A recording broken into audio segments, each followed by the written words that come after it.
Le terme rafa, il implique énormément d'autres ramifications dans le Coran et même dans les hadiths du prophète sallallahu alayhi wa sallam. Il y a cette, ce paradoxe que puisque nous disons qu'effectivement il peut y avoir un autre prophète qui vient après le prophète sallallahu alayhi wa sallam, il ne peut être que ce Jésus du passé qui descend, donc Nuzul, parce que certains versets, certains hadiths nous parlent de Nazala, et d'un autre côté le Coran qui nous dit Rafa'a ilayya. Exactement, ça paraît comme une contradiction. Voilà, donc c'est dans ces deux choses, il y a plusieurs niveaux de réponse. Il y a un niveau de réponse purement sur la question du Rafa, mais il y a aussi un niveau de réponse qu'on doit voir concernant le Nuzul. Et on reviendra sur la question du Nuzul si vous voulez. Oui. Mais le mot Rafa, d'abord il faut s'intéresser à ce que le Coran nous dit concernant le mot Rafa. Le mot Rafa, il est employé à différents niveaux dans le Coran pour dire que Allah a élevé par exemple des maisons. On pourra donner les références évidemment en temps et en heure, où Allah a élevé des maisons.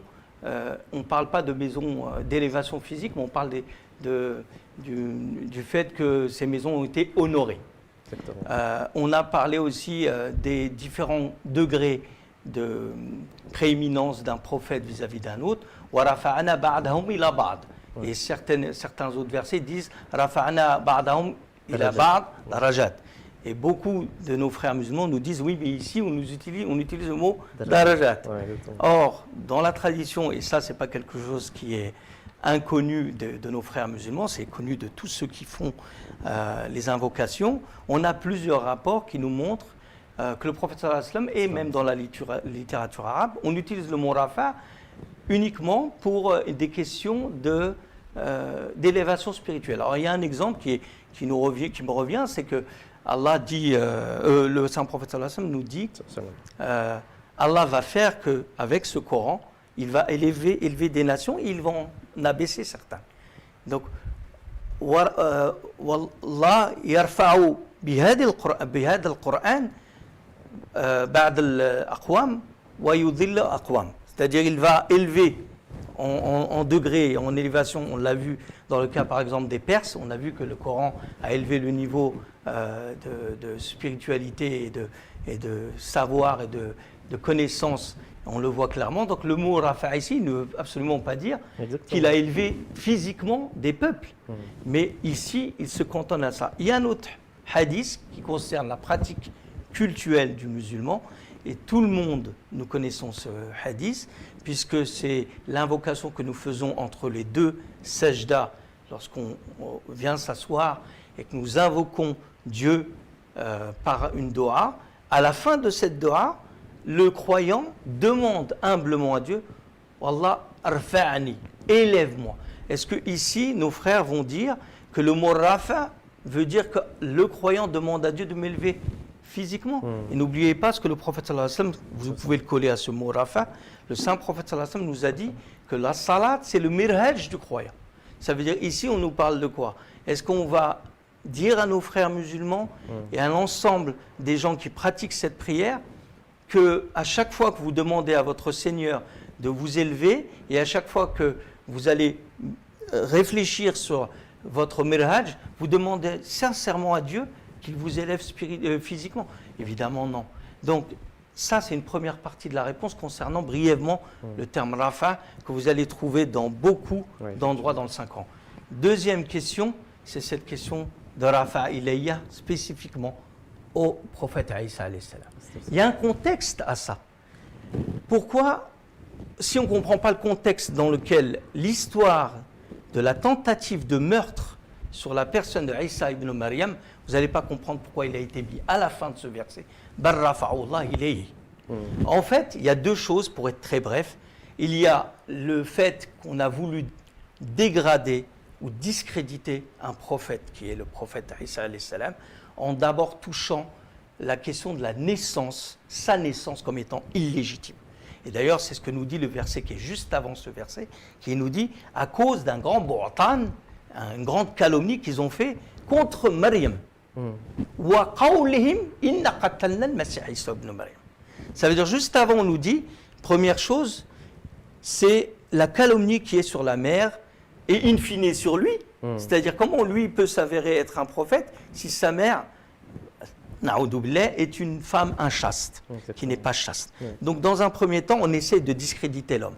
Deuxième chose, on va le discréditer en lui montrant devant le monde que cet homme-là, il va mourir posé sur un bout de bois et on va faire en sorte de montrer au monde, donc aux fils d'Israël, et il était coutumier savoir que si on veut reconnaître un vrai prophète, on le pose dans un arbre, on le crucifie et s'il meurt, il est un faux prophète et un imposteur. Selon la Torah. Selon la Torah. Et si vous gardez cela en tête, vous allez comprendre qu'effectivement Allah l'a sauvé et c'est là que Dieu montre que vous avez essayé de le dénigrer. Vous avez essayé de le rabaisser.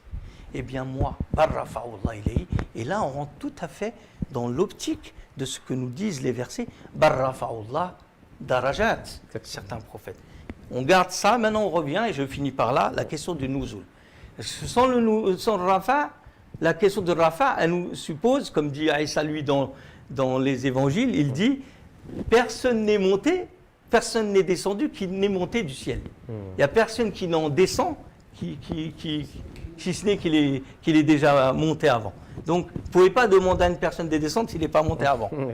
Donc, si on garde ça à l'esprit, c'est exactement les mêmes critères qu'on va avoir ici, à savoir qu'il y a dans la littérature islamique le terme « Kayfa antum idha nazala fikum ibn Maryam ».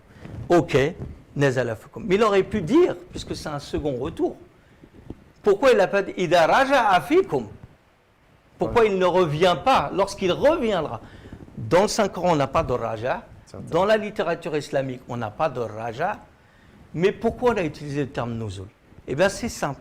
Le terme nuzul, il part toujours d'un principe de bénédiction venue de Dieu, divine, donc venue du ciel. Donc, lorsque un homme vient, et lorsque un prophète de Dieu vient, il est ce nuzul.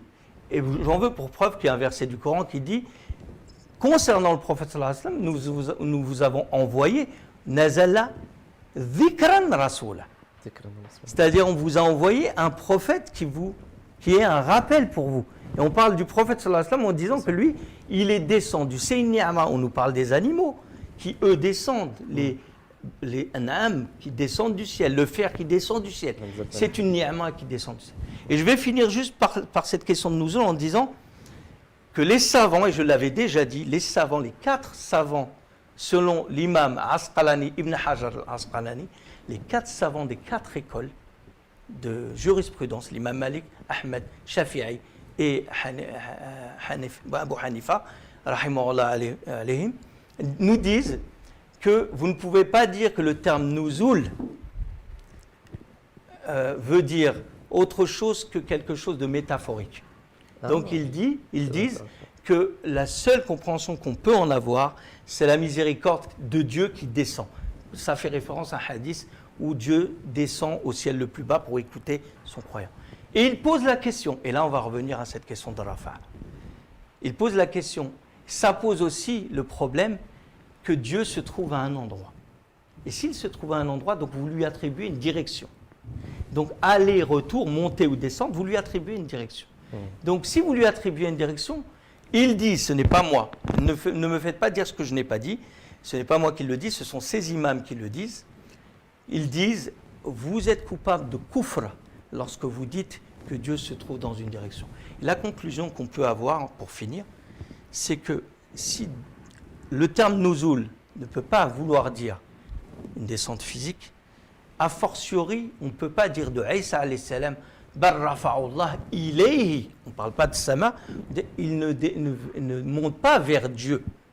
Donc si on garde la fatwa que nous disent ces imams, vous ne pouvez pas de donner direction. Donc mes frères musulmans, ici, si vous attribuez à Isa la capacité, la qualité d'élévation physique vers Dieu, donc vous allez en contradiction non seulement avec le Coran, avec les hadiths, mais en plus avec même les aïmmas de cette communauté qui vous disent que vous ne pouvez pas donner une direction à Dieu et en le faisant, vous êtes coupable de kufr. Donc revenez à la simplicité, ce que le Coran nous dit, barrafa'ullah ilayhi, mais il l'a élevé spirituellement et il lui a donné son grade, il n'a pas été humilié. Jazakallah, merci beaucoup, M. Saïd Hadi. Oui, ça pose d'ailleurs une autre question. Cette question est intéressante, c'est qui doit venir alors? Mais on reviendra sur cette question, Inch'Allah. D'ailleurs, quand vous étiez en train de parler, Inch'Allah, vous avez donné des références de hadith. Il y a un hadith que j'avais lu, moi je me souviens, d'ailleurs il est mentionné, si je ne me trompe pas, et ça reste à vérifier, il est mentionné à peu près dans pratiquement tous les livres de hadith. C'est un hadith qui dit إذا توادع العبد رفعه الله إلى السماء بسلام. Et effectivement, dans ce hadith, on parle même d'élévation au ciel. Oui. Alors on sait très bien qu'une personne aujourd'hui qui fait preuve de modestie ou qui fait preuve d'humilité, Dieu ne va pas l'élever au ciel physiquement. C'est ça. Et ce que je veux rajouter par rapport à ce que Saïd Sabi a dit, justement, c'est ça, c'est que le raccourci il a été vite fait, que Allah l'a élevé au ciel. Dans 5 ans, il n'y a nulle trace du ciel. Exactement. Ni dans les hadiths, il n'y a aucun hadith qui dit que ça a été élevé au ciel. Aucun. Même hadith inventé, Maudou, n'existe pas, où Allah il dit, où Rasulullah il dit, même dans le hadith Qudsi, où le prophète il dit qu'Allah m'a dit, il n'y a pas. Isa et Sam étaient élevés au ciel. Par contre, le contraire y est. On trouve que des hadiths où Rasulullah il dit qu'Isa il est mort. Il n'y a que ça. Dans 5 ans, il n'y a aucun prophète où Allah il dit qu'il est mort. Effectivement. Il ne dit pas Moussa est mort. Oui. Il ne dit pas Yahya est mort. Il dit aucun qui est mort. Mais il n'y en a qu'un, il dit qu'il est mort. C'est Isa. Ouais, c'est étrange. Le seul où il le précise, Ça porte c'est à lui. réflexion. Ensuite, dans le thème de Rafa, ce qui est encore une fois le hadith que vous avez cité, il est très clair. Man tawada al-abdu rafa'ahu Allah ila as-sama'i sabi'a. Ila as-sama'i, en plus, il précise 7e. Ah ouais, 7e. Ila as-sama'i sabi'a. Soit nous sommes, nous sommes tous vraiment des idiots égarés, parce qu'aucun n'est jamais monté au ciel, au 7e ciel, à côté de Dieu, malgré que nous nous prosternons au minimum dans chaque rakat une fois, au moins. Et je doute que les milliards de musulmans dans le monde, aucun d'eux s'apprenne à être accepté par Dieu. Alors s'il y en a un parmi la communauté musulmane, même si ce n'est pas les Ahmadis, ok, même si ce n'est pas les Ahmadis, le hadith ne parle pas que des Ahmadis, il parle de tout le monde. Je doute qu'il n'y en a pas un parmi eux, parmi tous les savants d'Arabie Saoudite, tous les savants d'Indonésie, les savants d'Afrique, les savants d'ailleurs, aucun d'entre eux n'est monté au 7e ciel, alors que le hadith il dit, celui qui se prosterne, qui se prosterne devant Dieu, man tawada al-abdu, rafa'ahu Allahu, Allah l'élève jusqu'au 7e ciel. Donc, ou bien dans ce cas, il y a une autre interprétation. Voilà. Et c'est ce que ça vient d'expliquer. Ça porte à réflexion. D'ailleurs, j'inviterai toutes les personnes qui ont regardé justement